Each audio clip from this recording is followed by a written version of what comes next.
Pero no obstante, también nosotros podemos tener ese ejercicio de ir personalizando el tema para sentirnos más a gusto con él, para sentir que es nuestro al 100% y para diferenciarnos. Otra de las claves de esta oposición, diferenciarse.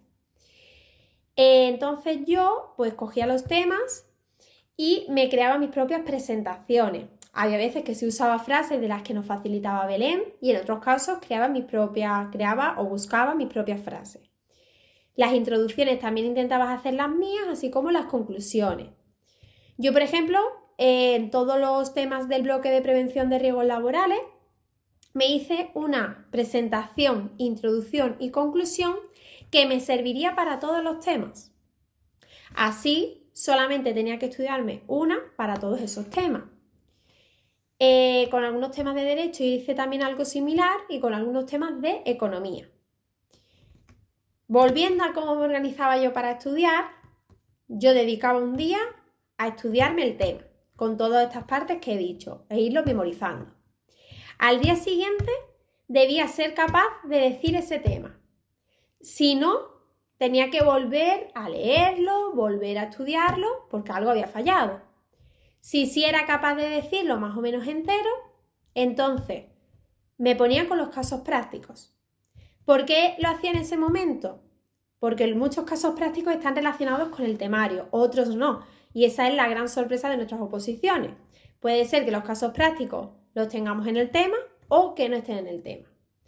Pero para los que sí están en el tema, es muy necesario estudiarlo y ya realizar esos casos prácticos, o al menos así lo considero yo.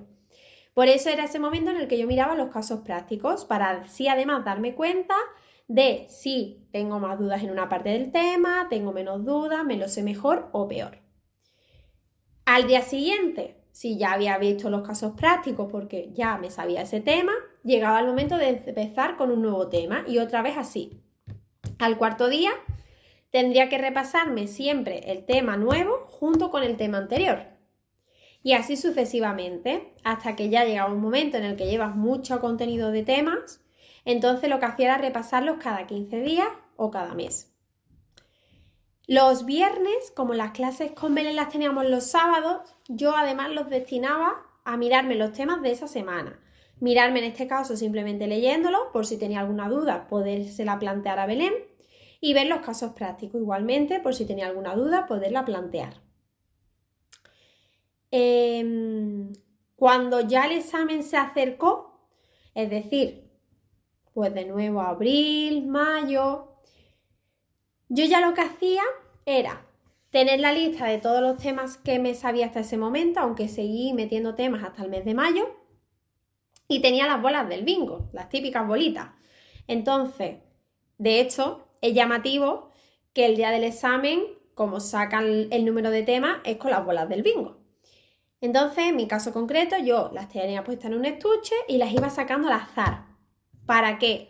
Para no caer en la trampa de siempre repasarme esos temas que más me gustaban, mejor me sabía, que al final el subconsciente iba a caer en esos temas. Entonces yo lo dejaba totalmente al azar, como sería el día del examen, y iba sacando esas bolas del bingo con los números de los temas que ya me debía saber a ese momento para así irlos repasando.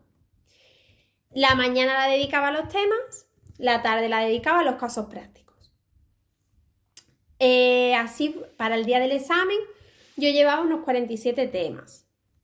Además, 4 me los había leído y sabía que era capaz de hacerlo con el contenido de otros temas.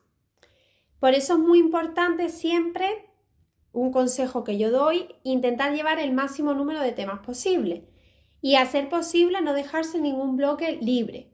¿Por qué? Porque puedes tener la suerte de que uno de los casos prácticos venga en uno de los temas. Si eso ocurre y te has dejado el tema sin ni siquiera mirarlo, ya no digo estudiarlo de memoria, porque a lo mejor tú sabes que ese tema no quieres llevarlo, pero si lo has mirado, el caso práctico vas a poderlo defender.